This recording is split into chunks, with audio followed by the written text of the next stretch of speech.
ওয়াদ-দুহা, আলোর শপথ, ওয়াল-লাইলি ইযা সাজা, নিঝুম নিস্তব্ধ রাতের শপথ। সুবহানাল্লাহ পড়েন। প্রথমে আল্লাহ দুইটা কসম কাটলেন। কয়টা? দুইটা। প্রথমে দোহা, প্রভাতের সূর্য কিরণের শপথ, আলোর শপথ। এরপরে অন্ধকারের শপথ কাটলেন।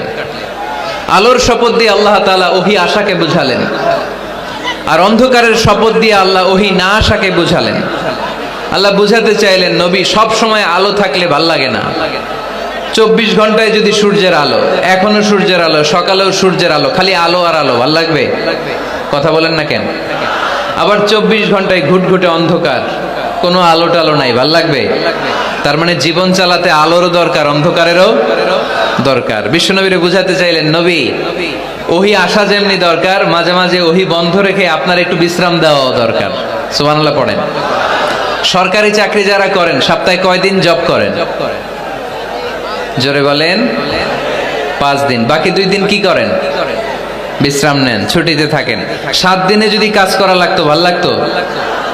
কথা বলেন না কেন? ভাল লাগতো না।